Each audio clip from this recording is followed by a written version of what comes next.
Hello everyone, my name is Triple S and welcome to going through Five Nights at Freddy's Fazbear Frights. In this video I will be talking about the first novella titled Into the Pit, the first volume titled Into the Pit, and I'll be going through the plot of the novella, giving my thoughts, praise, criticisms and the like throughout.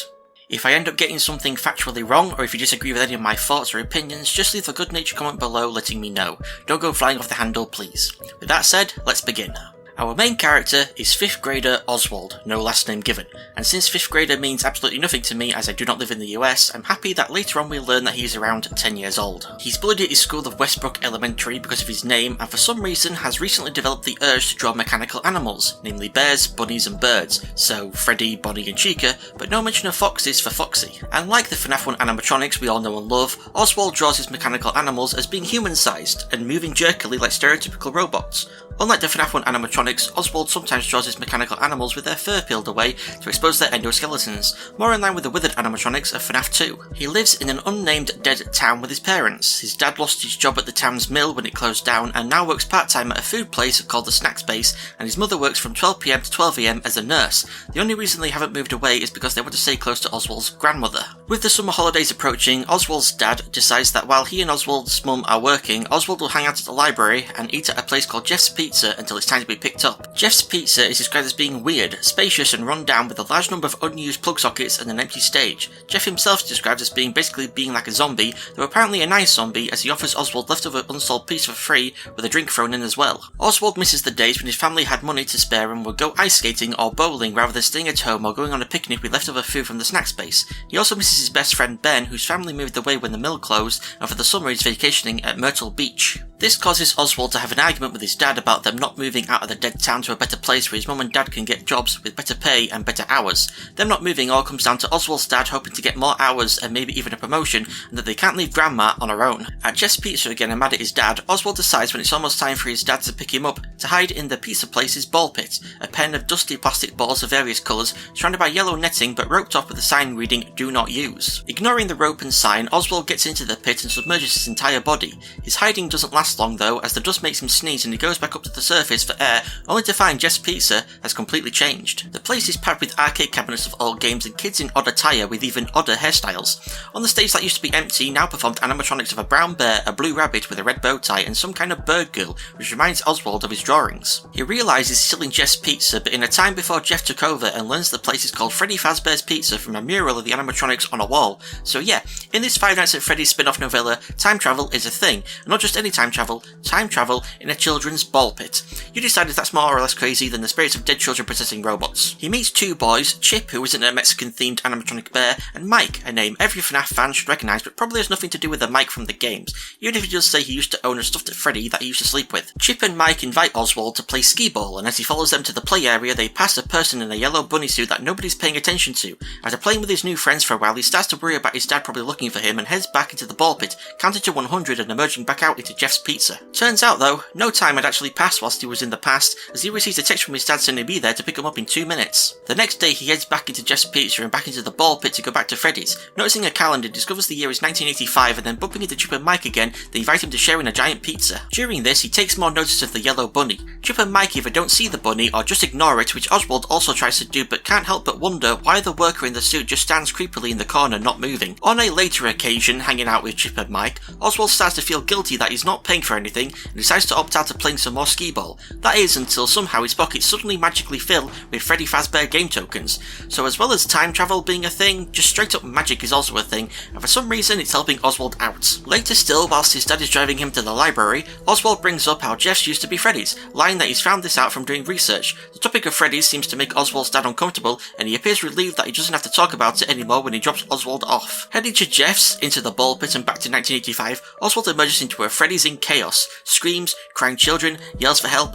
Worried for Chip and Mike and curious about what's happening, he goes to investigate, believing that since he's in a time before he was born, that he isn't in any danger, which is a theory of time travel I've never heard before, and doesn't make a whole lot of sense to me. Oswald then comes across the man in the yellow rabbit suit, though he starts to question whether it's actually a man in the suit at all. He follows follows the bunny through a door marked private, then through another door marked party room, and in this party room are 6 dead kids, propped up sat against a wall, and each wearing a party hat. Quite different from the missing children incident of the games, where they were murdered, stuffed into the animatronics and never found, it seems with everyone screaming and running away they actually saw these murders happen, or at least the aftermath. Realising the rabbit lured him to the party room to see his handiwork and make him the 7th victim, Oswald runs with the rabbit in hot pursuit. He dives into the ball pit and quickly counts to 100, which if that were me, the most I'm counting to is 10 if I had a murderous bunny after me. Back in Jeff's pizza, he's spotted by his dad and Jeff. His dad is mad, pulling Oswald out of the pit and asking didn't he hear him calling for him. So for some reason, time actually progressed in the present whilst Oswald was in the past on this occasion. In any case, the yellow bunny appears in the ball pit and pulls Oswald's dad in.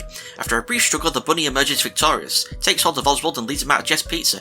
Jeff presumably saw Oswald's dad get dragged into the ball pit by a giant yellow rabbit, but did nothing, and now seeing the rabbit leaving with Oswald still does nothing except say goodbye. Bunny puts Oswald in his dad's car, gets in the driver's seat and drives them to Oswald's house, with Oswald's wondering how the bunny knows where he lives. In his bedroom, he can't phone the police because the bunny will hear him, but he does text his mum that there's an emergency and something's wrong with dad. Oh, as well, the yellow rabbit might be able to teleport, or at least is as fast as a flash, since when they arrive at Oswald's home, Oswald tries to get out of the car quickly to run to a neighbour's house, but as soon as he opens the door, the rabbit is right in front of him. Anyway, Oswald's mum arrives home and says Oswald's dad is fine and lying in bed watching TV. Oswald questions his sanity, the yellow bunny bringing him home, and tries to coax the family's cat Jinx, which had ran off in terror when Oswald and the rabbit entered the house, out from under his bed, but Jinx won't budge. The next day at the breakfast table, Oswald discovers the yellow bunny is still around, and that his mum doesn't see the rabbit as a rabbit, but as Oswald's dad. This explains why Jeff didn't stop the bunny leaving his place with Oswald, but doesn't really explain why he didn't see the rabbit drag Oswald's dad into the ball pit. After the yellow bunny drops him off at school, Oswald meets a new student, a girl named Gabrielle. She's reading a book about Greek mythological heroes fighting monsters to help her feel brave on her first day at a new school, and this convinces Oswald to be brave to face his monster. When he gets home, the yellow bunny is vacuuming and later cooks a freezer pizza. Again, he questions whether it's actually a man inside the rabbit suit or if it's just a highly sophisticated animatronic, which probably be less weird if it is an animatronic, since he slept in Oswald's parents' bed last night with his mum and hasn't said a single word. After bringing the still hiding Jinx some milk and waiting till night when his mum and the yellow bunny have gone to bed, Oswald sneaks out of his house and heads to Jeff's pizza. Whilst Jeff goes to get him an orange soda, Oswald dives into the ball pit and finds his dad at the bottom unconscious. Whilst trying to figure out how to get his dad out of the pit, Oswald is attacked by the yellow bunny. He tries to bite his throat but gets Oswald's arm instead, and after being punched off of him, decides to go for Oswald's dad. Jumping onto the yellow rabbit's back, he knocks it into the ropes and netting at the ball pit, and it seems to die by hanging as the rope is wrapped around its neck, and its feet can't reach the floor.